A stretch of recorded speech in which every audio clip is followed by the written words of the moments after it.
Ang bida natin ay ang wizard na nagngangalang Caleb. At sa sandaling i-click niya ang 10 puntos para sa wisdom. At simulan ng laro, kumislap ang monitor at biglang naglaho ang lahat. Hoy, may umuyugyog sa akin. Hayop kang kriminal. Gumising ka. Litong-lito ang bida natin. Ano bang pinagsasabi ng lalaking ito? Teka, nasa bahay lang ako at naglalaro kanina ah. Sandali lang. Nakatulog ba ako? Tumatawa pa siya at nag-enjoy, akala niya ay nasa isang astig na panaginip lang siya habang sinasabihan siya nung lalaki. Huwag mo akong buwisitin dyan sa sahig. Sabay talikod nito at sabi, bahala ka, mamamatay ka rin namang parang tanga mamaya, kaya baka mas mabuti pang mabaliw ka na lang. Pero habang hawak ang likod niya, naguluhan ang bida natin. Ang sakit nito ah, parang hindi naman ito panaginip. At grabe, ano itong maraming taong ito, at bakit ang linaw ng lahat dito, sabi naman nung lalaking may bigote. Lahat kayo rito ay nakatanggap na ng inyong mga wand, at para sa inyong mga nakagawa ng krimen at naging alipin. Itong labyrinth na ito ang huling pagkakataon nyo para mabago ang inyong buhay. Kung makakaligtas kayo at lalabas ng buhay, makakatakas kayo sa pagkaalipin. Gamit ang perang kikitain nyo mula sa labyrinth. Kaya ibigay nyo ang lahat dahil ito na ang tanging tsansa nyo para maging estudyante. Sa University of Magic. Yung lalaki nating may furry na collar, natatakot na. Sandali. Magic University? Ano ba itong labyrinth na ito? At bakit pamilyar sa akin ang mga nangyayari rito? Parang doon sa laro ah. Bago pa niya maintindihan ang lahat, pinapapasok na nila ang isang grupo. At heto na, nasa loob na tayo ng dungeon kasama ang Fantastic Four. Pagtingin niya sa paligid, halatang wala siyang kaalam-alam sa mga nangyayari. Kahit papaano, alam niyang ang karakter niya ay ang Caleb na ginawa niya. At kung ito nga ang labyrinth mula sa larong iyon, hindi magiging madali ang mga halimaw na makakalaban niya rito. Una, mas mabuting tignan muna ang sitwasyon. Intindihin ang status niya at ng mga kasama niya. Pero paglingon niya, ang sabi nung isa, hoy lahat kayo, huwag kayong mag-alala. Magiging maayos din ang lahat. Pero biglang nag-shock yung lalaki, sumisigaw na parang baliw at sinabing mamamatay na silang lahat. Naisip ni Caleb na mukhang napasama siya sa mga siraulo.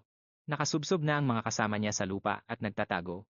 Sabi niya, hoy, kumalma nga kayo alang-alang sa Diyos para mabuhay tayo. Kailangan nating makahanap ng malalabasan. Pero yung mataba, biglang tumakbo ng mabilis habang humihingi ng tulong. Sinasabi niyang ilabas na siya roon agad. Pero alam ni Caleb na ang pinakadelikadong gawin ngayon ay ang kumuha ng atensyon ng mga halimaw sa paligid. Pero biglang may narinig na tunog ng tumagos na talim, yung mataba, naging parang litson na baboy. Ang goblin ay nandoon at naglalaway sa gutom, habang yung isa naman ay umiiyak at nakataas ang kamay, sinasabing nangyari ang lahat gaya ng inaasahan niya. Magsasalita na sana yung blonde na elf nang biglang masapol ng sibat sa ulo, yung lalaking katabi niya. Grabe, yung dalawang kawawa nandoon sa likod at nakatitig lang habang nakasalampak sa lupa at umiiyak yung babae. Napansin ni Caleb na sa isang segundo lang. Silang dalawa na lang ang natira, at ang problema ay papunta na sa kanila ang mga goblin. Sa ganitong bilis, hindi niya ito kakayanin. At tumalon na ang mga halimaw para tagain siya sa leeg. Malapit na ang talim sa leeg niya. Sigurado na siyang mamamatay na siya.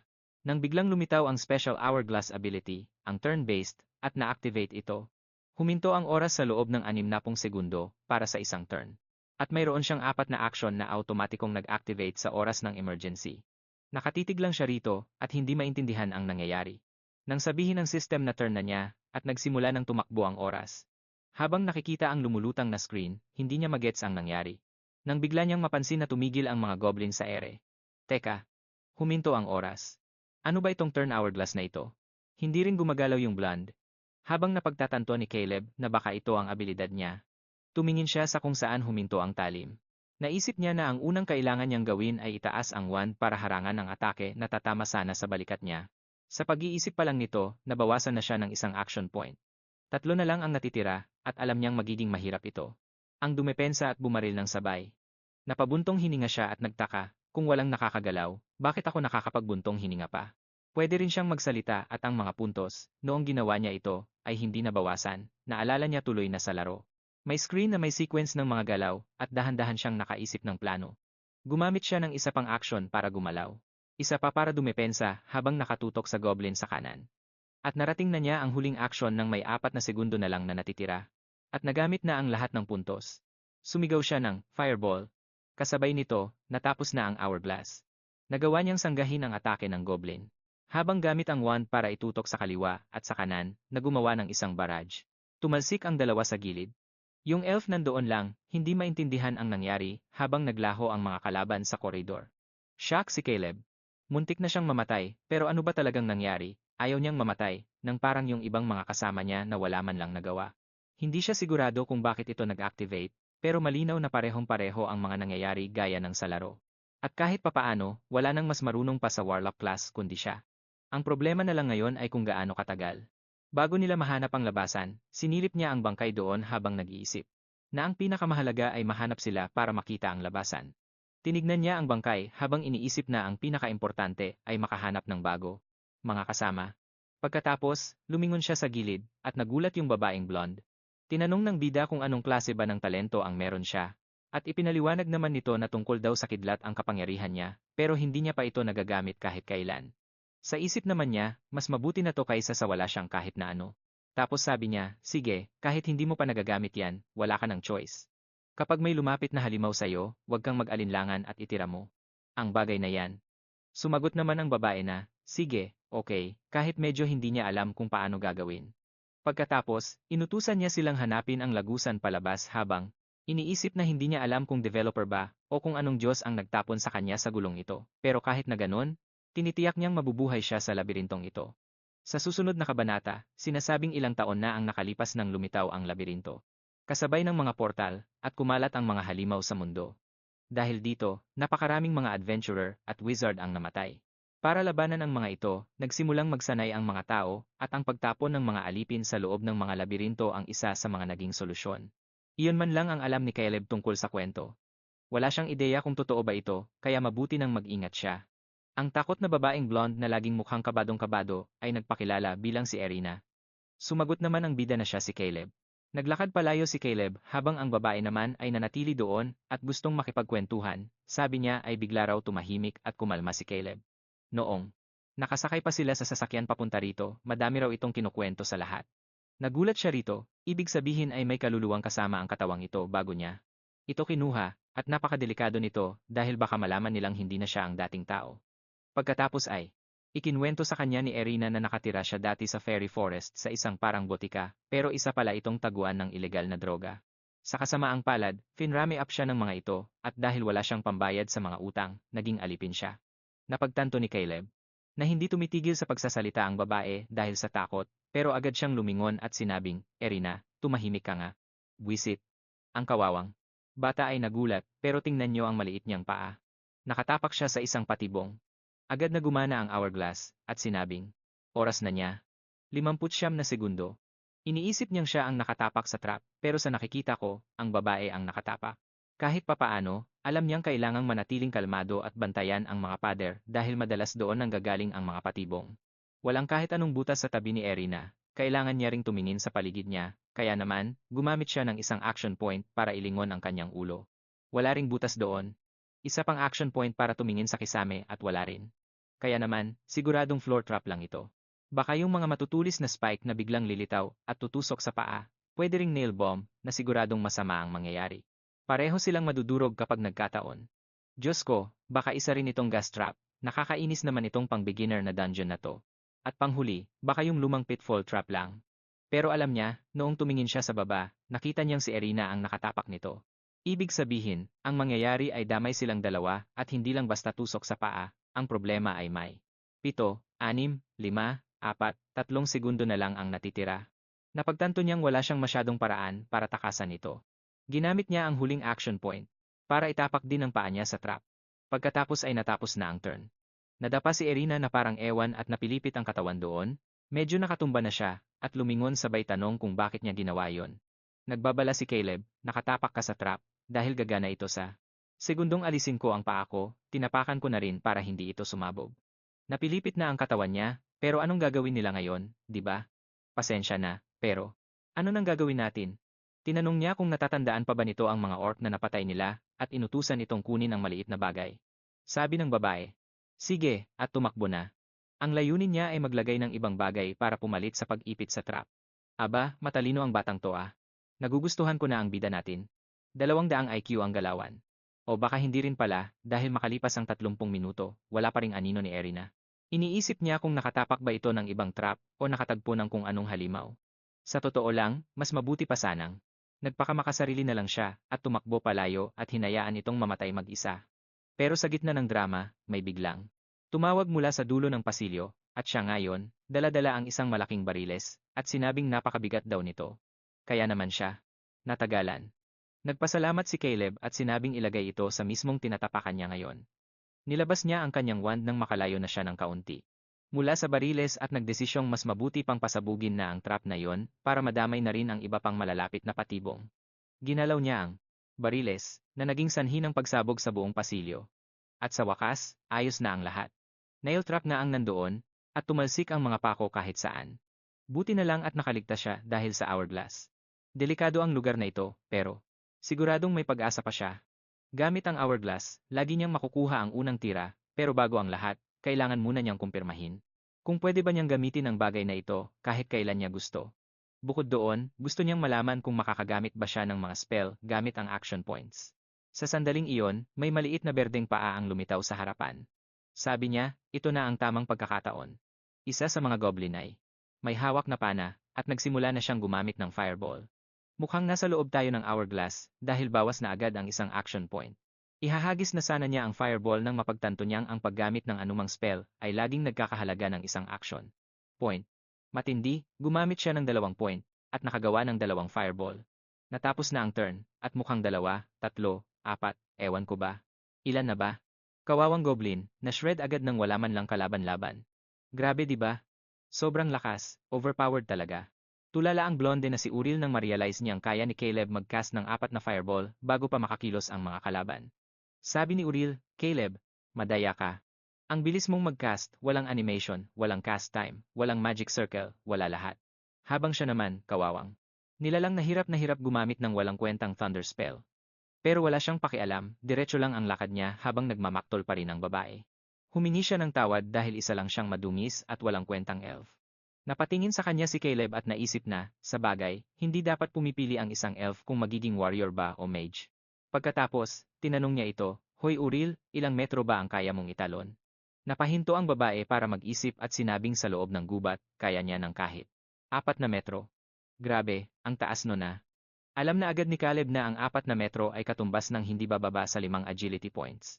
Pagkatapos, kinuha niya yung naiwang goblin bow at naging perpektong pares sila.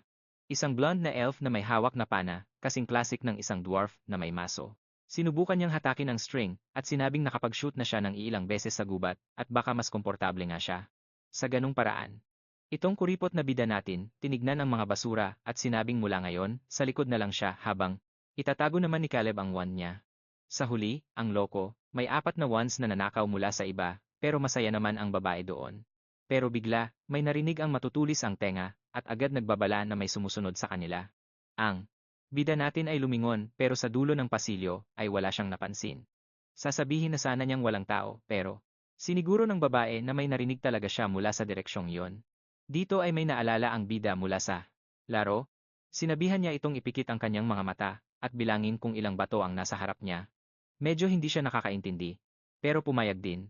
At dahil doon, nag-concentrate siya at sinabing mayroong hindi bababa sa 3 bato, isang hakbang ang layo. Sa sandaling yon, sigurado na si Caleb na mayroon siyang sound map ability, gaya ng sa laro, kung saan nalolocate niya ang mga bagay gamit lang ang tunog. Medyo halata na nga. Tinanong niya agad, ilang tao ang paparating? At sabi niya, 4. At tumatakbo sila. Alam na ni Caleb. Bakit sila tumatakbo? Hindi pa sigurado, pero ang makipagharap sa buong team ang pinakamalalang mangyayari. Kaya naman, sila na rin ang tatakbo. Dumaan sila sa isang lawa at nagtago sa likod ng isa sa mga pilar. Kinakabahan ng dalawa, naghihintay habang naririnig ang mga yabag na dahan-dahang lumalapit nang biglang tumalon si Caleb sa harap ng lahat, nilabas ang wand, at tinanong kung bakit siya sinusundan, at yung lalaking nasa likod ng shield, sinabihan agad siyang tumabi at ibigay ang elf. Halatang nasa ibabaw sila ng lawa habang inuutos ito sa kanya. Itinuro ng lalaki ang shield at sinabing nakakuha siya ng item na hindi tinatablan ng kahit anong magic. Kahit ang mga palasong yan ay walang magagawa. Kaya mas mabuting ibigay na niya ang elf na ito bago pa sila mag-away at baka mamatay lang siya para sa babae. Pwede pa raw nilang bigyan ng pagkakataon ang bata na sumali sa team para mabuhay nang madali. Sa itsura pa lang ng mukha niya, halatang halata na ang gusto niya. Diba, guys? Isang basong tubig. Mukhang nauuhaw ang loko. Hayaan niyo na siyang lumuhod dyan. Uminom ng tubig mula sa ilog. Kawawang Uril, gulat na yon, iniisip na ibebenta siya. Pero, hindi tingin ni Caleb na mas magiging ligtas siya sa mga lalaking ito kaysa sa babae. Dahil man lang kay Uril, makakatulog siya ng mahimbing. Malandi. Habang sa mga damuhong yan, naku, napakataas ng panganib. O, kaparehong kwento nung Surviving as a Barbarian, tanda nyo ba? Yung isa na may blonde din na malusog. Itong mga cave elf na ito, mukhang mga buff din. Pinapaalis na sila ni Caleb kung ayaw nilang mamatay, at napangiti naman si Uril nang makitang hindi siya ipagkakanulo, pero nagtanong ang lalaki kung nagbibiro ba siya. Nagbabala ang bida na seryoso siya at sila ang unang mamamatay. Nagbago ang timpla ng mukha ng kalbong lalaki, at sinabing wala na silang pagpipilian at inutusan na ang kasama na pumatay. Oops, teka lang pre. Na-activate ang hourglass ng bata. Huminto ang oras at sinabi ng bida na gusto niya talagang magbigay ng pagkakataon. Mukha man siyang tanga habang hawak ang dalawa niyang wand, pero sila ang nagkamaling. Huminto sa harap niya. Sa tulong ng lightning puddle sa ilalim ng kanilang mga paa, una muna siyang gagamit ng thunder spell. Kung sa ibang sitwasyon to, isang tao lang ang tatamaan, pero dahil tatlo sila sa tubig na to, nag-iba ang usapan at nagamit na ang unang action point. Nagsimulang dumaloy ang kidlat, at sa sandaling yon ay gumamit na naman siya. Nang isa pa, dahil sa oras na makuryente sila, babagsak ang mga shield at doon, na bawat isa sa kanila ay sasabugan ng bola sa mukha. Nagcast ulit ng fireball tapos isa para sa kalbong lalaki. Naubos na ang huling point. Lahat ng actions niya ay nagamit na. Tapos na ang turn niya at naku, isang kurap lang ng mga kawawang mokong at mayroon ng dalawang fireball. Isang kidlat ang tumama sa boots ng lahat at napasigaw sila sa sakit. Dumura yung lalaki. Nalaglag ang mga armas sa lupa. Bago pa sila makakilos, ang dambuhalang bola ay paparating na. Sumasabog din sa ilalim. Umausok na. Dahil doon, hindi na niya nakita ang isa pang fireball na paparating na rin sa mismong gitna niya, tumama sa gitna ng mukha, at sumabog. Mga kamangga, tignan niyo ang henyong bida natin. Nagpausok siya sa paligid dahil alam niyang kahit walang makita ang kasama niyang elf, kaya nitong tumama ng eksakto sa mga kalaban. Inutusan niya agad ang elf na huwag tumigil sa pagpapaulan ng pana para samantalahin ang usok. Naka-cooldown pa kasi ang magic niya, kaya kailangan niyang makapatay kahit isa man lang ang elf. Yung kalbong lalaki naman, sa pool sa gitna ng mukha ng fireball, kaya siguradong tumba na yon. Lumilipas ang oras. Hirap na ang mga kalaban doon. At may 2 segundo pa bago mag-reset ang cooldown. Grabe, hindi rin pala ganoon kabilis no? Pinapatuloy niya ang pagpana, pero biglang sabi ng babae, patay na silang lahat. Nagtaka ang bida, pero 2 pa na lang ang tinira mo. Paanong 3 ang namatay? Gayong isa lang naman ang tinamaan ng fireball. Noong nawala ang usok, may isa na may pana sa puso, at yung isa naman, sa leeg tinamaan. Tumagos pa ang pana at tumama sa lalamunan ng isa pa. Grabe, ang bangis ng babaeng to, di ba? Hindi lang siya malupit, kundi sobrang tumpak pa ng asinta niya. Tulala ang bida. Triple kill gamit ang 2 panalang, kaya pinuri niya ito at sinabing isa nga siyang tunay na elf.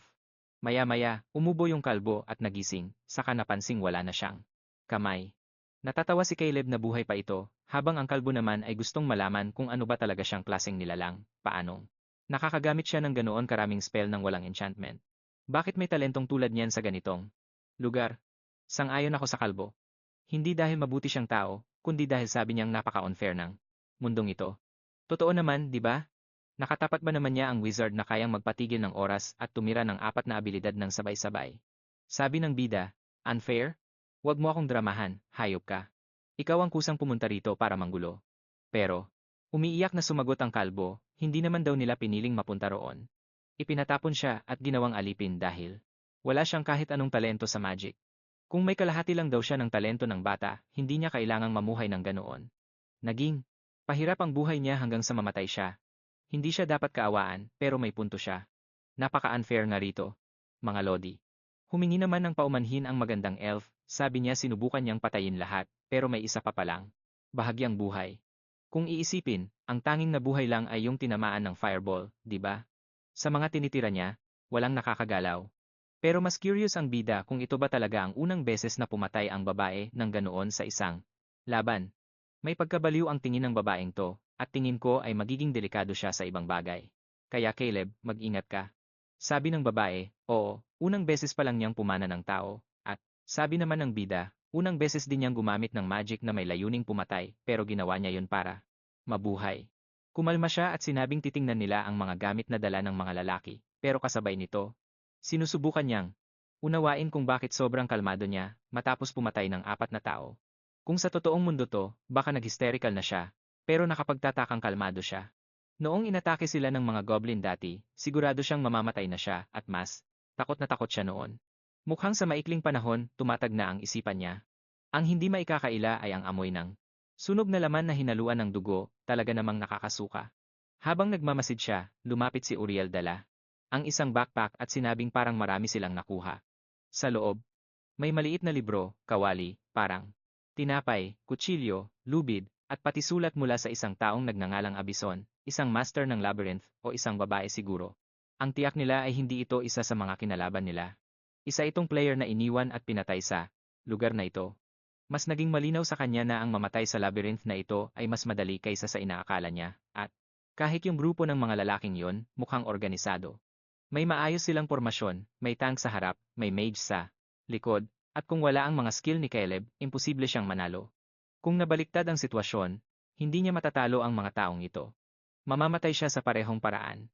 Kung wala ang hourglass, siguradong patay na siya, yun ang totoo.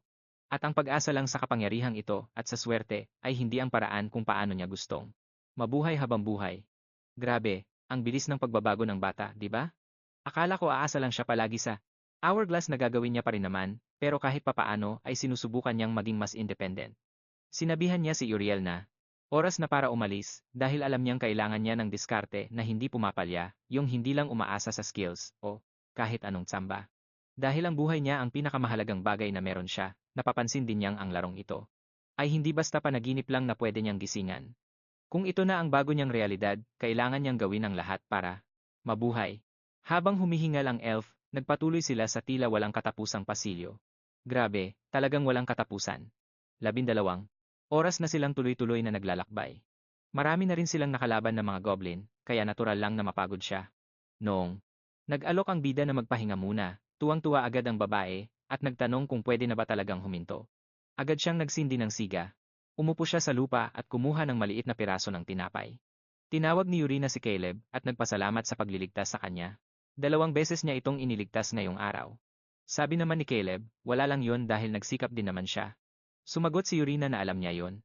Pero, halimbawa, pwede naman niyang tinanggap yung alok ng mga lalaking yon para mas naging madali ang lahat. Ngumiti naman si Caleb ng may pagyayabang. Sabi niya, hinding-hindi ko iiwan ang isang maasahang kasama na tulad mo. Naging emosyonal si Yurina, pero nahiga na agad si Caleb. Nagpaalam siya at sinabing magpapahinga muna siya. Sa sandaling yon, sinabi ng system na pumasok na siya sa resting state. Nag-level up siya sa level 3. Halatang medyo nalito siya. Teka lang, tumataas lang pala ang level sa larong ito kapag natutulog. Dahil doon, pwede na siyang magdagdag ng 2 pang points. Mayroon siyang 10+2 sa sandaling ito dahil sa mga kagamitang natatanggap niya. Naalala niya na sa laro, kapag may 13 kang wisdom, kaya mong pasabugin ang shield ng goblin, kaya itinaas niya ito sa 12. Sa 2 pa, magiging 14 na ito. At saka, pwede rin niyang tingnan ang stats ni Yurina. Mukhang nag-level up din siya sa level 3. Binuksan niya ang profile nito at nakitang mayroon na itong 8 agility.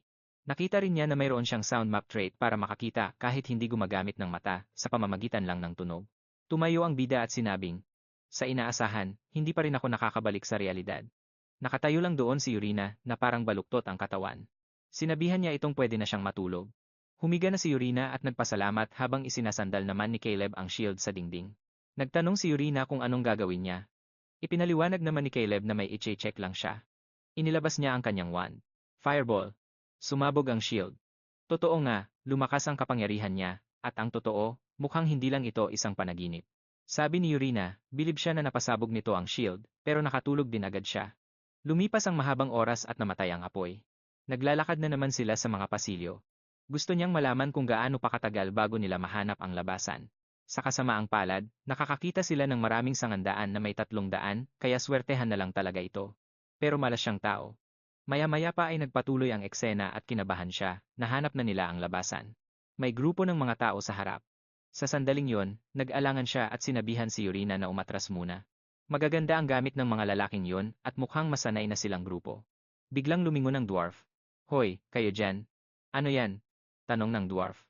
Kailan inilagay ang slave team sa labyrinth? Sabi ni Yurina, kahapon ng 10:00. Nagkamot ito ng balbas. Bale 1.5 araw na pala. Ang galing nyo at nabuhay kayo, at mabilis pa nahanap ang labasan. Kahanga-hanga. Napagtanto na siguro ng elf na wala siyang silbi sa mahika kaya nagpana na lang siya. Nagulat naman ang kawawang si Yorina. Pagpapatuloy nito, ang tao naman sa kabilang banda ay may hawak na 2 wand. Mukhang masyado kang kampante sa mahika mo. Sumagot si Caleb ng oo. Sabi ng dwarf, gusto niya ang sagot na yon. Walang kwenta ang pagpapakumbaba. Meron ka bang fireball wand, bata? Sumagot ulit ang bida ng oo, at tinanong ng dwarf ang isang nagngangalang Zico kung ano ang gagawin nila. Sagot nung mabalahibong nilalang, hindi ko alam. Hindi tayo pwedeng magtagal dito. Emma, kung ganyan siya kumpiyansa, i-recruit na natin siya. Pero sabi ng dwarf, masyado itong kampante. Sa huli, isa lang naman siyang alipin at mage. Mabibigo lang tayo sa taong ito. Sumang-ayon si Zico at sinabing, sige, sino naman ang pipiliin natin? Kung ibabase sa level ni Abison, mabibigo lang din tayo. Pagkarinig sa pangalang yon, may naalala si Caleb. Naalala niya na ang player card na nahanap niya ay sa taong ito. Nagtanong siya, may nawalan ba kayo ng kasama? Mage ba siya? Sabi ng dwarf, oo, napatay siya ng isang black wasp sa unang palapag. Kaibigan ko siya, at gusto ko siya. Kahit na medyo palpak ang mga desisyon niya sa laban na yon, patay na siya ngayon. Sinabihan naman siya ni Emma na manahimik. Ginamit ni Emma ang preservation power niya, kaya hindi pa talaga siya patay. Pwede pa siyang mabuhay kung magdadala sila ng resurrection scroll. Nagde-debate at nag-uusap sila doon habang nagmamasid si Caleb. Ngayon, sigurado na siya. Nasa kabilang panig ng pintong yun ang labasan na kailangan niyang madaanan, pero mukhang kailangan ng isang mage. Malamang, hindi para sa mga undead dahil may priest naman sila. Kahit anong troll, salamander, o kambing ay ayos lang. Ang tanging sitwasyon na kakailanganin ng mage ay kung may lumilipad na boss. Pero kung ganoon nga, dapat interesado rin sila kay Yorina na gumagamit ng pana. Mayroon lang isang uri ng boss. Kailangan nila ng mage, at yung may fireball. Kaya naman, nagtanong siya, ang boss ba, sa likod ng pintong ito, ay isang venomous spider. Gusto ko tong bida natin kapag ginagamit ang lohika, para malaman ang mga bagay-bagay. Parang si Albert Einstein, gulat na gulat ang bata at ang tatlo. Gusto nilang malaman kung paano niya nalaman yon. Sinabihan siya ng dwarf na sumagot kung paano at ano pa ang alam niya tungkol sa labyrinth. Sumagot si Caleb na may alam siya ng kaunti. Alam niyang ang venomous spider na ito ay isang boss na may nakamamatay na lason. Siyempre, ginagawa nito ang mga gawaing gagamba. Naglalabas ito ng mga sapot at kinukulong ang mga biktima nito. Ang problema, sobrang bilis nito. Kadalasan, sarado na ang mga pinto. At kapag nahuli ka na ng sapot, lahat ay mababara. Halos siguradong mamamatay ang grupong mahuhuli nito. Ang tanging paraan para malabanan. Ang boss na to ay gamit ang luma pero epektibong fire magic. Sa pagsunog sa kisame, halos mauubos mo ang malaking bahagi ng lahat ng mga sapot nito. Yan ang kailangang diskarte. At sabi ng bida, para matalo ang boss na to, kailangan niyo ako. Si Emma naman, ay sumigaw na sang-ayon siya, pati na rin si Zell, na nagsabing mukhang mabilis na naintindihan ng bata ang sitwasyon. Siya ang susi. Ang mga mata ng Unano ay nagniningning. Sabi niya, sige, pansamantalang magiging bahagi ang dalawa ng grupo nila. Pero, tumanggi si Caleb. Kaya nagtaka sila, ha? Anong ibig mong sabihin? Gulong-gulo silang nagtanong, Caleb, bakit ka tumatanggi? Kailangan na nating makalabas dito. Siya naman ay nagpaliwanag. Mukhang magandang pagkakataon na to, para mapatay ang boss, lalo na't sa wakas ay makakaalis na tayo sa lugar na to. Pero may isang napakahalagang bagay silang hindi sinasabi sa atin. Ang bilang ng mga taong pwedeng dumaan sa tarangkahang ito ay 4 lang. Nag-iba na ang itsura ni Caleb, at sinabi niyang masyadong mabuhay ang gate sa sandaling ito, at isa-isa lang ang pwedeng dumaan. At kapag may dumaan na, bibilis ang pagkasira ng portal. Mag-iba ito.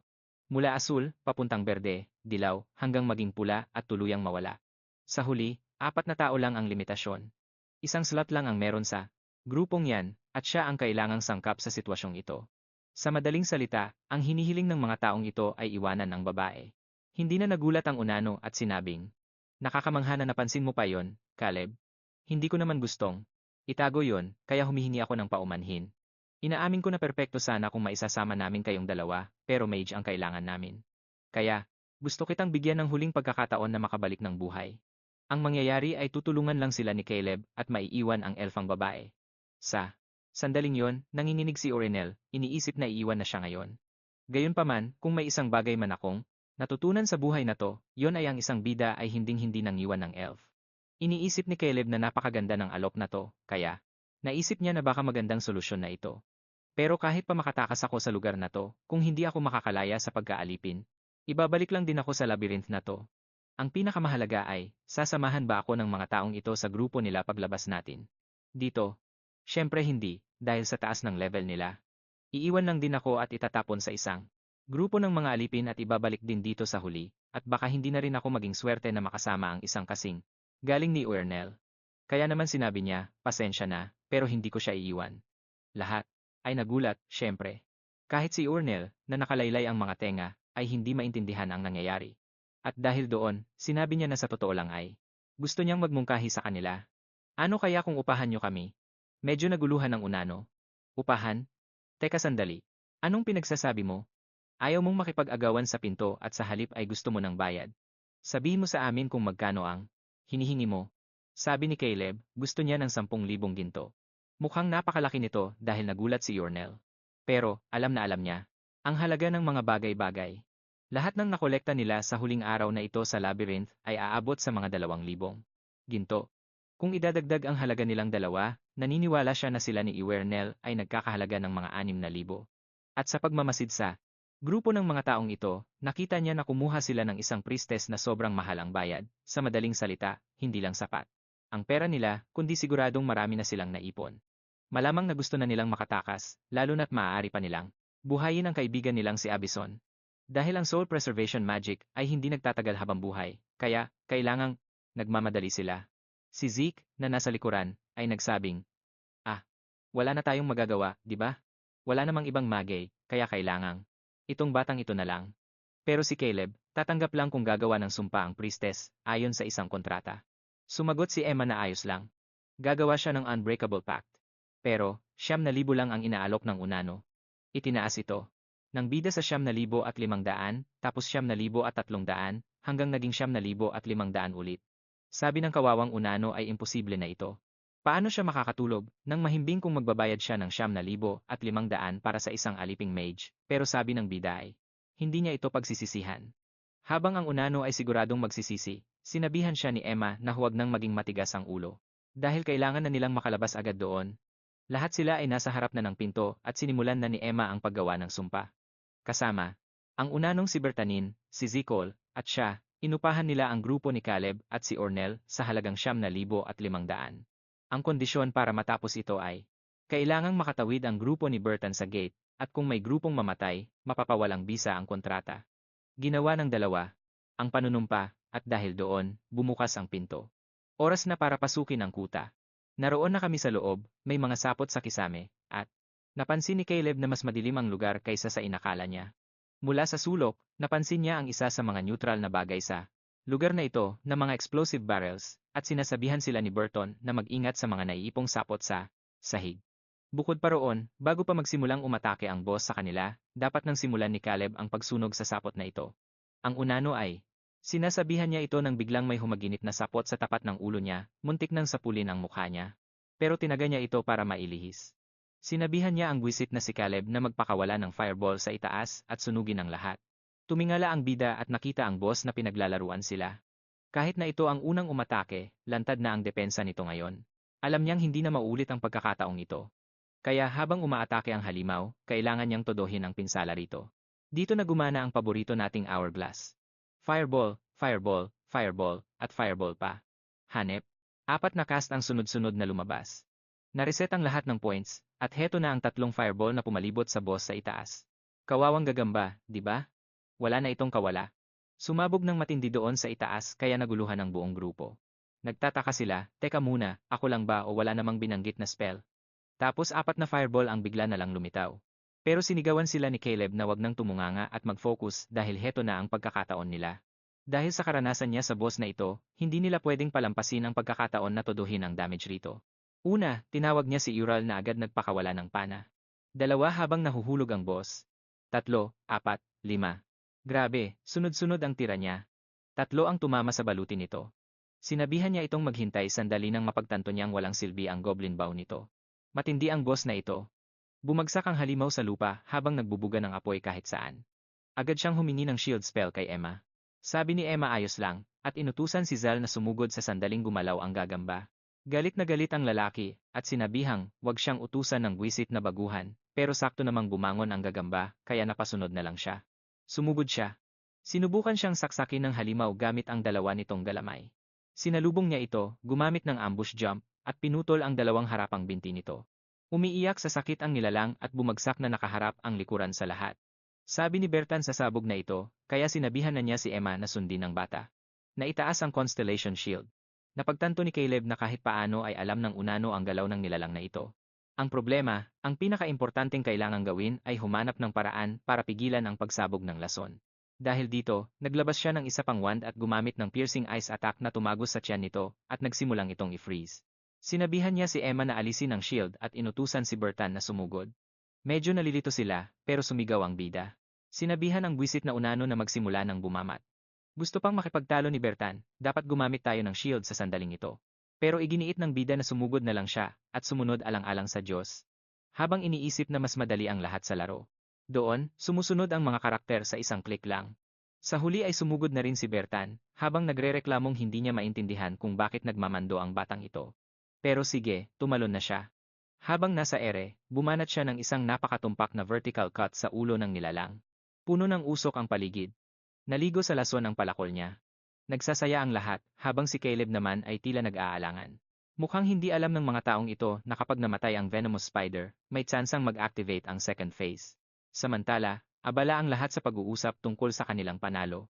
Para sa isang boss sa unang floor, mas madali ito kaysa sa inaasahan nila. Pero nagtanong si Ural, bakit ka nakatayo dyan, at nakatutok ang wand mo sa kisame? Nababaliw ka na ba? Sinabihan lang siya nito na tumingala, at nang lumingon ang babae, biglang nagbago ang mukha nito. Gusto sanang malaman ng iba kung anong isinisigaw nila, pero bigla ring nagbago ang reaksyon ng lahat. Punong-puno ng napakaraming itlog ang kisame. Lahat ay gulat na gulat. Sabi ni Emma, walang nagbabala na may phase 2 pala. Takot na takot si Bertan, at sinabing ngayon lang din niya naranasan ito. Dahil dito, tinawag ng bida si Ural at inutusang ipagulong ang bariles na iyon. Pumunta siya sa kanto at inihagis ito sa kanya. Inutusan naman agad ng bida si Bertan na ihagis iyon paitaas. Nalilito ang unano, pero sinabihan lang siya ni Caleb na sumunod na lang. Sinabihan din niya si Emma na lagyan ng light weapon ang pana ni Ural. Mukhang sumusunod na ang lahat, kaya agad nagcast ng spell si Emma habang hinila naman ni Ural ang pana at itinira paitaas sa kisame. Tumama ito sa gitna ng mga itlog. Sa sandaling iyon, sinabi ni Bertan na kitang-kita na niya ang lahat, kaya inihagis na rin niya ang bariles. Nang marating ng bariles ang pinakamataas na bahagi, nirelease ni Caleb ang Hourglass Fireball, at mukhang mauulit na naman ang sunod-sunod na atake. Tama, 4 na fireball ang humaginit sa kisame. Muling sumabog ang lahat sa loob ng kuweba, at ngayon, lalong naguluhan ang buong team. Teka muna. Silent casting na may high-speed activation at 4 na spell ng sabay-sabay, nakakapagtakang napakadali nito. Napaisip na si Bertan. May kakaiba sa batang ito. Alipin lang siya, pero ang talent niya ay talagang hindi pangkaraniwan. Saan ba nanggaling ang batang ito? At doon, bumukas ang portal. Pagod na pagod si Caleb at sinabing, hay sa wakas, tapos na rin. Sa isip niya, sa totoo lang, mas madali talaga kapag may kasama kang bihasang grupo. Medyo nakakainis lang kasi hindi katulad sa laro, kakaunti lang ang nakokontrol ko rito. Biglang sumama ang tingin ni Zeke at hiningi sa bata na aminin kung sino ba talaga siya, mukhang interesado itong malaman ang totoo. Gusto nilang malaman kung sino ba talaga itong batang ito na nakapagpalabas ng sandamakmak na gamit ng sabay-sabay, napakagaling na bata. Sabi ni Caleb, wala lang yon, pero namimilit sila at sinabing may utang na loob sila sa kanya. Inamin ni Bertan, pre, bilib talaga ako sa iyo. Hindi ito basta-bastang kakayahan para sa isang alipin. Ano bang ginagawa mo sa mundong ito bago ka napunta rito? Naalala ni Caleb na dati lang siyang nerd na naglalaro buong araw. Kaya sinabi niyang wala naman siyang ibang alam kundi ang maging alipin. Wala raw espesyal. Sagot naman ng unano, sige, gets ko naman. Hindi naman lahat gustong ikwento ang nakaraan nila. Nagkomento naman si Uril na hindi niya akalaing mananalo sila ng hindi man lang nasusugatan. Sang-ayon naman si Bertan, sabi niya kaya lang naman niya. Tinanggap ang alok dahil akala niya ay madaling mamatay ang dalawa. Sumagot naman si Caleb na kaya nga niya. Itinalaga ang presyong yon dahil alam niyang yon ang iisipin nila. Sabi ng unano, ang talino raw ng batang ito. Pero hindi pa rito natatapos ang lahat. Pumayag si Caleb, pero nagtataka si Zikal. Ano pa bang kailangang mangyari? Nasa harap na nila ang gate. Paliwanag ni Caleb, kailangan nating tapusin ang kontratang ito sa mismong baryo. Sabi ni Emma, oo nga, medyo kakaiba ang sitwasyon dahil nakasulat sa kontrata na kailangang dumaan tayo sa portal. Hanggat hindi nangyayari yon, parang hindi pa tapos ang usapan. Sabi ni Uril, ano? Ang daya naman. Nandyan na nga yung gate. Dadaan lang naman tayo at tapos na, di ba? Paliwanag ni Emma na sa kasamaang palad, anumang kontrata na ginawa. Para sa diyosa ng katarungan ay kailangang matapos ng eksakto sa kung ano ang nakasulat. Sa madaling salita, kailangan ni Uril at Caleb na pumasok sa gate. Ngayon, gets ko na yung kontratang ginawa niya. Medyo nalilito ako. Tignan natin ang mangyayari. Gustong malaman ni Zikal, paano kung hindi sila makapasok? Sagot naman ni Emma. Na ituturing na bigo ang kontrata at pwedeng mamatay ang buong grupo at mawalan ng bisa ang usapan.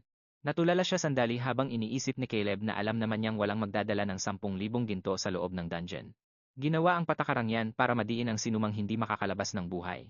At tinanong siya ng kaibigan niya, totoo ba, Caleb? Alam mo ba ang mga rules na to? Sabi niya, oo, bawat kontrata ay matatapos lang kapag nakalabas na kayo ng dungeon. Pumalakpak si Zikal at sinabing, kaya pala tinanggap ng kuripot na si Bertan ang deal na yon, pero dinagdag niya.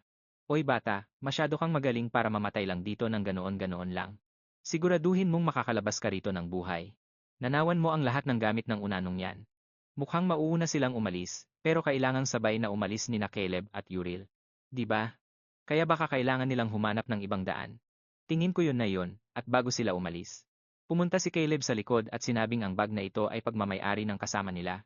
Sa sandaling yun, nagulat si Bertan. Tumakbo siya, gusto niyang malaman kung si Abbison ba ang tinutukoy niya. Hinablot niya ito at nagtanong, nasaan ang katawan niya? Sabi ni Caleb, hindi niya nakita ang bangkay. Nakuha lang nila ito matapos makalaban ang ibang grupo. Naintindihan na ng lahat ang nangyari, at naisip nilang napakalaking coincidence nito. Agad na sinabi ni Bertan, sigurado akong may hihingin kang kapalit sa pagbabalik ng bag na ito sa akin. At sabi ni Caleb, ang gusto lang naman niya ay ang mismong backpack. Sa kanila na raw ang mga gamit nung lalaking namatay. Nanibago ang unano. Masyado raw maliit yon. Pero kung ganoon nga, sige, ayos lang. Kukunin nila ang mga gamit ni Abbison at bibigyan sila ng pagkain. Tinanong ni Caleb kung babalik ba sila agad sa labyrinth. At ang sagot nila, hindi muna. Kailangan na talaga nilang umalis para pumunta sa lungsod at bumili ng panibagong scroll. Nakadala na sila ng isa pang scroll dati, pero namatay na si Abbison at nabuhay muli. Inisip ni Caleb na dapat ay sumuko na ang taong ito sa pagpasok sa dungeon, di ba? Panggulo lang siya. Sabi naman ni Bertan, mas magaling pa si Caleb. Nang 1,000,000 beses kaysa kay Abbison. Dapat daw ay siya na lang ang kinuha nila sa simula pa lang, habang pinupuri nila si Caleb. Itong si Uriel naman ay malungkot at bagsak ang tenga, pakiramdam niya ay wala siyang gaanong naitulong. Heto na naman siya sa drama niya. Bakit hindi niyo na lang isama si Caleb? Nagulat ang lahat dahil sa teorya ko, ibig sabihin ay mamamatay siya. Medyo nalito si Caleb at nagpaliwanag ang babae, kapag may isang taong nakarating sa baryo kasama nyo, counted na yon. Sa ganoong paraan, walang team ang mabubura at lahat kayo ay makakalabas ng buhay. Makukuha ni Caleb ang 9,000. 500, magiging malayang mamamayan, at makakasama sa grupo nyo. Pero tinanong ni Emma ang obvious, paano naman siya? Mahirap na ngang mabuhay kahit kasama si Caleb. Paano pa kaya kung mag-isa na lang siya, hindi siya tatagal ng kahit isang araw doon? Sagot niya, tingin niya ay hindi na nila mahahanap ang labasan, sa takbo ng mga pangyayari. Mamatay din naman daw sila doon. Kaya nakiusap siya kay Caleb na huwag na siyang isipin at umalis na lang. Dapat daw ay matagal na siyang patay, at hinding-hindi niya yun malilimutan. Sa totoo lang, napakalupit ng mundo. Medyo nahihiya si Bertan. Sabi niya sa elf, kailangan niyang maintindihan na ang pagkuha ng tao mula sa ibang team sa loob ng dungeon ay medyo bastos.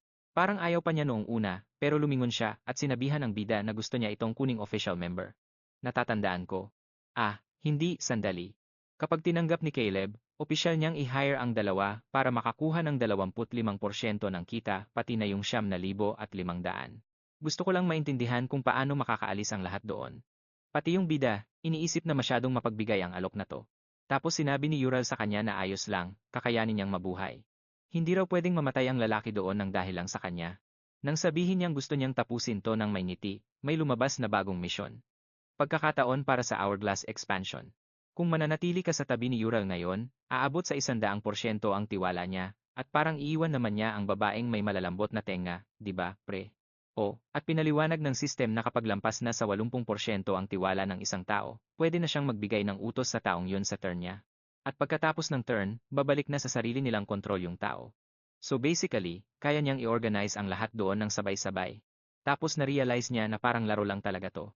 Nag-evolve ka, at nakakakuha ng mga bagong abilidad. At syempre, sobrang overpowered nung kakayahang mag-utos sa mga miyembro ng team, lalo na't susundin ni Ural ang lahat. Iniisip niya, ano bang iniisip mo, pre? Naisip niya na hindi to gagana sa mga grabeng bagay tulad ng, halimbawa, huwag huminga sa loob ng 2 oras. Siguro, basic na mga bagay lang ang pwede niyang ituro gaya ng itutok mo dito, barilin ang target na yan, o tumalon pa atras. Siguro kailangan din nito ng action point. Pero sa kabilang banda, mas marami siyang makokontrol sa gitna ng laban. Sinabihan naman siya ni Bertan na sumagot na agad. Ano ang pipiliin niya? Nandoon ang bida at gustong mag-isip pa ng mabuti. Kaya inactivate niya ang hourglass para makapag-isip kung alin sa dalawang choice ang magbibigay ng mas magandang resulta. Hindi niya alam kung ano ang idudulot nito sa hinaharap niya, kaya kailangan niyang maging maingat. Sa isang option, nasa kanya ang hourglass at isang archer. Sa isa naman, pwede siyang makatakas agad sa dungeon at sumama sa grupo ng mga veteran. Sa totoo lang, tingin ko mas magandang option si Ural, kahit na tingin ko rin ay magbabayad siya ng mahal na presyo sa huli. Ginawa niya ang obvious, di ba? Hinila niya ang braso ng babae, at sinabing pinapahalagahan niya ang alok pero pareho pa rin ang sagot niya. Gusto niyang makatakas sa dungeon na to kasama si Ural para makatawid na sila ngayon nang wala ang mga to, gaya ng plano. Hindi ako maloloko ng elf na to na mukhang Looney Tunes. May mali eh. Pero gulat na gulat ang team ng lalaki, tinatanong kung seryoso ba siya. Sabi ni Caleb oo. Seryosong seryoso siya. Habang iniisip na kahit delikado tong option na to, ito ang pinakamagandang desisyon at yung gagawin niya kung laro lang to. Sa katagalan, mas malaki ang kikitain kapag mas pina-level up pa si Ural. At isa pa, hindi naman siya ganun kalamig para iwan na lang ang babae doon. Paulit-ulit na nagtatanong ang babae kung bakit hindi siya sasama, habang iniisip lang ni Caleb na masyadong mahirap mabuhay ng may dalang ganung konsensya. Biglang tumawag si Zikkel. Ginawa na naman niya yung dati. Galit ang mukha pagtawag tapos biglang naging emosyonal. Sabi niya si Caleb daw ang pinaka-cool na lalaking nakilala niya sa mga amateur, sa mga beginner, napakahusay niya raw. Walang nakakaintindi sa nangyayari. At sabi ni Bertan, mas gusto na niya si Caleb ngayon. Sabi naman ni Emma, ayaw niyang sirain ang emosyonal na tagpo doon. Pero paano niya planong harapin ang boss sa susunod na gate? Sinagot to ng bida ng isang tanong. Gusto niyang malaman kung pwede niyang dalhin ang bangkay ng gagamba. Sa sandaling yun, nagbago ang isip ng dwarf at sinabing, hinding-hindi pwede. Iba ang damdamin, iba ang pera. Sabi ni Caleb gusto niyang bilhin to, at bawasan ng 1,500 ang utang na 9,500.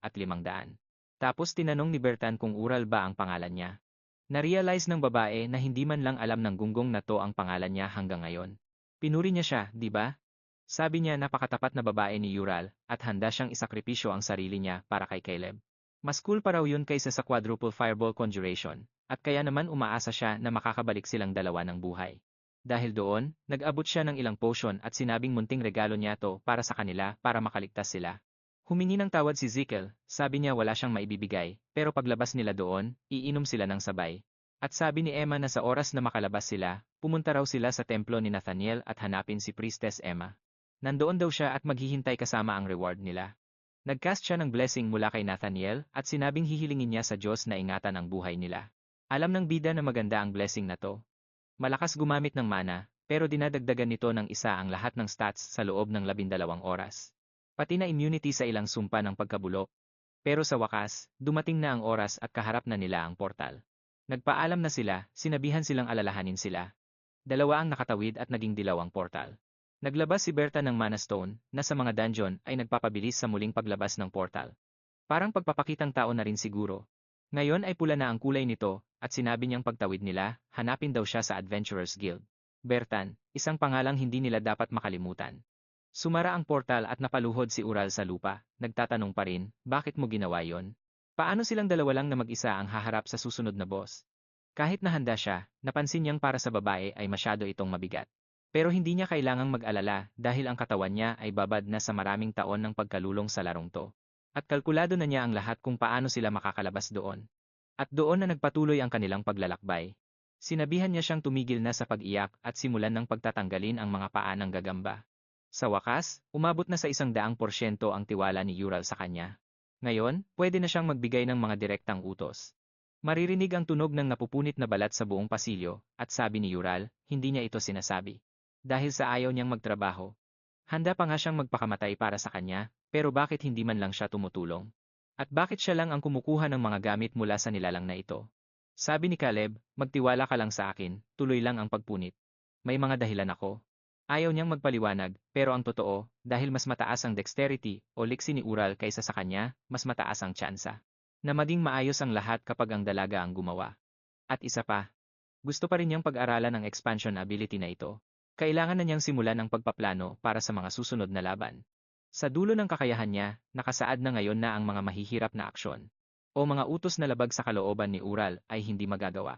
Hindi niya alam kung pwede ba niyang utusan ito, halimbawa, na atakihin ang sariling mga kaibigan. Hindi niya alam kung pwede ba siyang mag-utos na umikot-ikot ito habang nagpapasabog ng mga flash kung saan-saan. Kailangan niyang malaman agad kung ano ang mga limitasyon na pwede niyang ibigay sa dalaga na sa mga sandaling ito ay tuwang-tuwa at nagsasabing nabunot na niya ang lahat ng mga ngipin. Sabi naman ng ating bida, ayos. Ngayon, kailangan na nating gumawa ng mga poisoned arrows.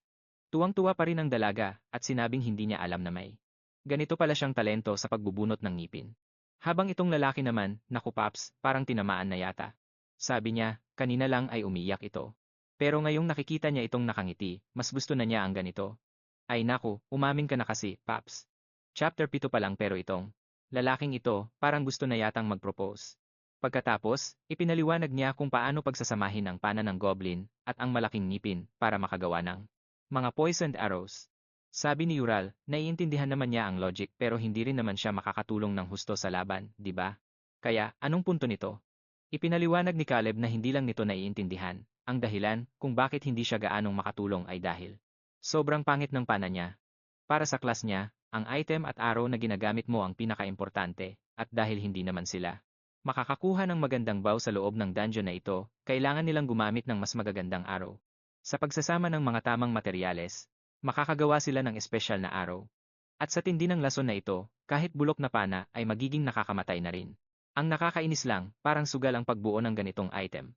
Isa itong kombinasyon na pwedeng pumalya. Pero bigla na lang nagtanong ang dalaga kung ganito ba ang pag-combine. Nagtaka ang bida natin, ha? Paano mo nagawa yan?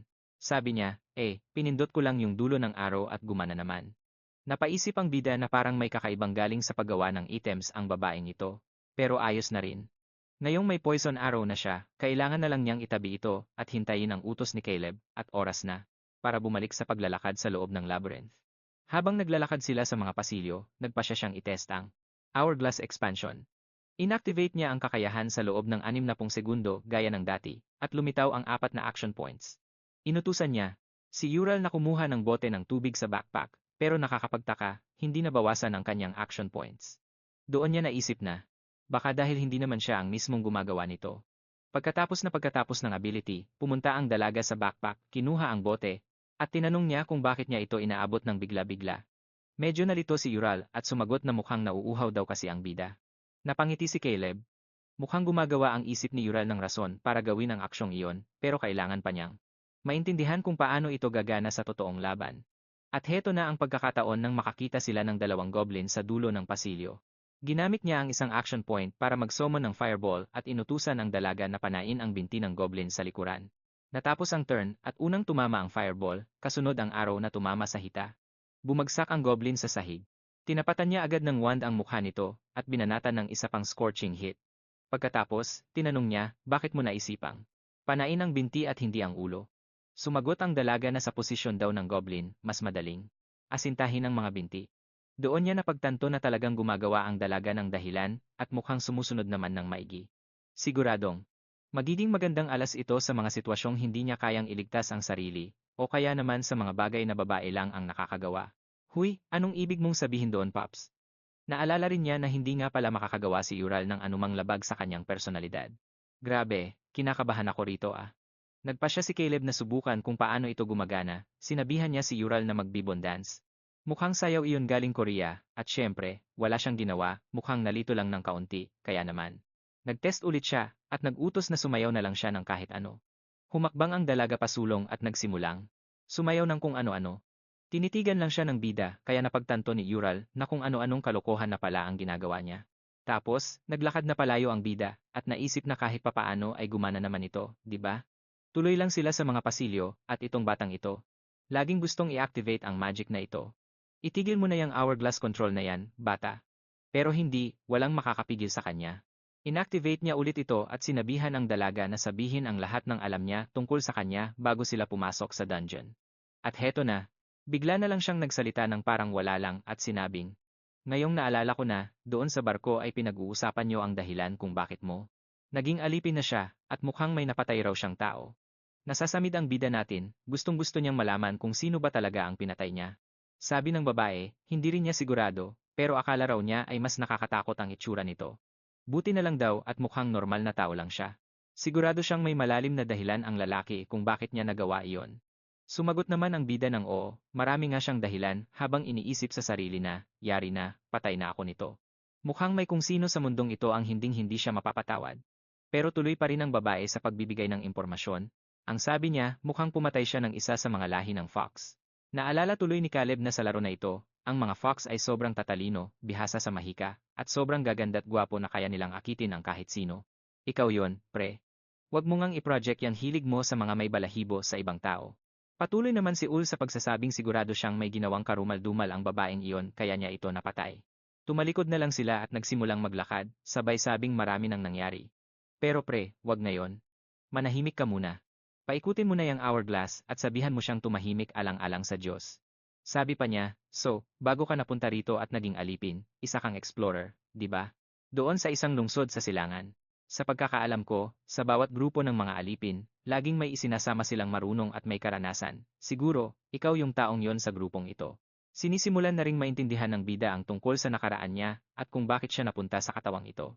Sa sandaling iyon, pagliko nila sa kanto, bigla nilang nakaharap. Ang malaking gate palabas. Nagulat siya, akala niya ay mahihirapan silang hanapin ang labas, pero ang bilis. Parang sobrang swerte naman yata nito. Habang nasa gilid naman si Ul, bigla siyang sumigaw na may nahanap siya. At tingnan mo nga naman ang mukha. Ito yung lalaking si Abison. Walang malay. Mukhang nasa ilalim siya ng soul preservation magic, kaya para lang siyang mahimbing na natutulog. Sa itsura at buhok pa lang niya, siguradong galing siya sa isang mayamang pamilya. Sabi naman ni Caleb, oo, ang ganyang klaseng mahika ay sobrang mahal. Habang sila naman ay mga hamak na alipin lang, hangang-hanga si Ul. Ngayon lang siya nakakita ng ganitong klaseng pagkabuhay o anumang katulad nito sa harap niya. Nagsuggest tuloy si Caleb na baka kapag kinuha nila ang katawan, bigyan sila ng pamilya nito ng malaking pabuya. Ang problema lang, sa kasong ito, kulang ng isang binti ang lalaki. Bigla siyang nagtanong, may naririnig ka bang nilalang na? Parang may nginunguya? Pinakinggan niyang mabuti at sumagot agad. Oo, may kadiring tunog nga. Tinanong niya kung may pagpagba ng pakpak, pero sabi ni Ol. Wala namang pakpak, nalito tuloy si Caleb. Kung Black Wasp yon gaya ng sabi ng duwende, dapat ay may naririnig siyang pagpag ng pakpak. Sabi niya, kailangan nilang silipin yung kwarto kung saan nanggagaling ang tunog. Pumunta naman ang babae sa kabilang banda at sinabing hindi na nila kailangang lumayo pa. Doon, may nakita silang isang itlog ng Black Wasp. Tinitingnan ng bida ang paligid. Isang pirasong itlog lang na ganito. Parang may mali. Kung may mga adventurer na nakipaglaban talaga rito, dapat ay may mga marka sa pader, pero wala. Itlog lang ang nasa gitna ng kwartong ito, at parang may hindi tama ang amoy. Biglang nag-iba ang ekspresyon niya, at tinanong kung may mga kaso ba ng mga adventurer na nawawala rito sa labyrinth.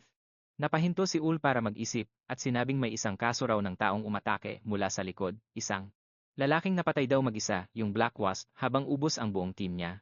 Gusto niyang malaman kung bakit interesado ang bida rito. Habang si Caleb naman, sabi niya, sinasabi ko na nga ba. Isa sa pinakamalaking problema ang lumitaw sa harap niya isang thief, na siyang pinakamahirap na kalaban. Para sa isang mage. Tinanong niya kung nakarinig na ba ang babae tungkol sa isang possessed na adventurer. Nag-isip siya at sinabing hindi pa. Naisip ni Caleb na talagang bihira lang ang ganito kahit sa mundong ito. Kahit siya na ilang beses nang tinapos ang ruins sa laro, iilang beses lang siyang nakakita ng mga possessed na adventurer. Sila yung mga taong kinuha ang kaluluwa ng mga dungeon master para pagsilbihan ang lugar na ito. Mayroon silang status na incurable madness o pagkabaliw na hindi na mapapagaling at ang masaklap, kaya nilang gamitin ang lahat ng dati nilang skills. Pero mas malakas pa sila ngayon. Ngayon, malinaw na kung bakit ang daling mahanap ng exit ng walang gaanong monster.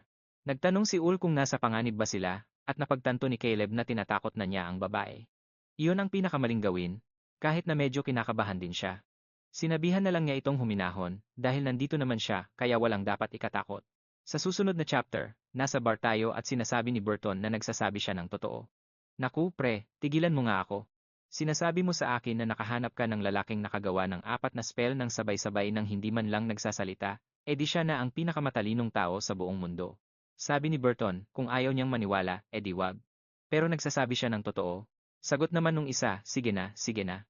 Kapag nagpakita na yung legendary friend mo, bumalik ka na lang dito. Inihagis niya ang mug ng beer at sabi ni Burton, hindi pa nga siya nakakapag-order. Biro naman nung bartender, ay, parang yung kaibigan niya lang. Ito yung silent conjuration. Nagalit ang duwende at uminom na lang, gustong-gustong sapakin ang wisit na ito. Maya-maya, nagtanong yung lalaking nasa bar, o si Zikal, kamusta naman siya? Paliwanag ni Burton, ayos naman, hindi naman ganun kasama. Maayos naman ang karanasan niya at magaling ang mga skills niya. Sabi naman nung kaibigan, syempre magaling yon, siya kaya ang nagpakilala sa taong yon. Sa sapat na karanasan, siya na ang susunod na backstabber ang pangalan nung lalaking siguradong siya yung possessed. Kapag nagkaroon na siya ng sapat na karanasan, siya na ang susunod na magiging backstabber ang pangalan ng lalaking, tila siya nga ang sinasapian. Una. Sabi ni Bertan, Diyos ko naman, kung ang traidor ay isa sa pinakasikat sa lahat, hinding-hindi uubra ang kawawang si Zickel. Kumpara sa lalaking mag-isang binuhat ang 2 tao paakyat sa ikalawang palapag, nakakapanghinayang lang na ang isang may ganoong talento ay agad na nahuli ng Dungeon Master. Habang naghihinagpis siya, biglang may dumating sa pinto at tinatawag si Bertan. At heto na ang nag-aalalang nanay. Nasaan ang anak ko, si Abbison? Totoo bang patay na ang bata ko? Lumingon si Bertan, totoo iyon. Sa kasamaang palad, mag-isa siyang naghanap ng labasan at nakagat ng itim na putakti. Kaya, alam mo na, sa tingin ko ay tapos na ang lahat. Nagulat ang babae at nagtanong kung nagsasabi ba siya ng totoo. Nawalan ng malay ang kawawang Ale habang sinasabing nakiusap siyang bantayan ang anak niya. Bakit siya namatay ng ganoon na lang sa misyong ito? Gayunpaman, sinabihan ng kapatid ang ina na kumalma lang, nasa ilalim pa siya ng mahika. Ng soul preservation. Tumingin siya sa gilid at sinabi, Bertan, makinig ka. Alam kong hindi mo kasalanan ang pagkamatay ni Abbison, at alam ko rin na hindi ganoon kahangal ang pamilya Bertan para hayaang matapos ito ng ganito lang. Mayroon na kayong plano para iligtas siya, hindi ba? Sumagot lang si Bertan, relax ka lang. Tatagal ng 1 linggo ang soul preservation, kaya madali lang siyang mabubuhay muli. Darating ang scroll sa loob ng 2 o 3 araw at pagkatapos ay susundan na natin siya. Grabe. Kailangan nilang huntisin ang bangkay sa loob ng dungeon. Grabe naman. Nagtanong ang lalaki kung paano, at ipinakita ni Bertan na nasa kanya ang isa sa mga gamit nito, kaya gagamit na lang ng mahika para matunton ang mga nawawalang gamit. Nagtanong ang lalaking may maputing buhok kung paano niya nakuha iyon, at sinabi ni Bertan na isang henyong salamangkero ang nakahanap nito para sa kanya. Na-curious ang lalaki, at sabi naman ng lalaki sa likod ng bar, oo, siya yung henyong salamangkero, yung alipin na nakakagawa ng 4 na spell sa loob lang ng 1 segundo nang hindi nagsasalita. Naniniwala ang baliw na unanong ito na talagang may ganoong tao. Mukhang wala namang naniniwala sa kanya. Napapaisip na ang lalaki, Diyos ko, bakit naman magkakaroon ng isang alipin na may ganoong katinding talento? Sinabihan niya si Bertan na itigil naman lang ang mga kalokohang biro na ito. Sinabihan naman ni Clarence ang ina na isipin ang kabilang panig. Kung mayroon ng henyong salamangkero, baka matulungan niya silang makuha ang bangkay. Sinabi naman ni Bertan na posibleng may 2 tao sa grupo nito. Pero humarap si Clarence at nagsabi, talaga? Isang grupo na may alipin at 2 tao sa palapag na iyon. Malinaw na wala silang pag-asang iligtas sila. Sa ngalan ng Diyos, maglagay na lang tayo ng pabuya para sa kung sino man ang makakakuha ng bangkay. Habang sinasabi niya ito, may isang buwaya na nagniningning ang mga mata ang agad na tumayo at gustong malaman kung magkano ang ibabayad nila. Sila lang pala ang counterattacks. Nagtatrabaho sila sa 2 palapag. Hindi sila lampa, gaya ng hangal na grupo ni Bertan. Pero tinitigan siya ng masama ni Clarence at pinatahimik, kaya nabigla ang buwaya. Agad siyang tumakbo pabalik sa kanyang grupo. Kung talagang matapang ka, pumasok ka doon at iligtas mo ang sarili mong kapatid. Sabi niya, ang paglutas sa mga bagay gamit ang pera sa sitwasyong ito ay makakaakit lang ng mga kakaibang tao. Gusto pa ring malaman ng nanay, di ba? Kaya, paano natin ito lulutasin? Susunod sa akin ang batang iyon, pare.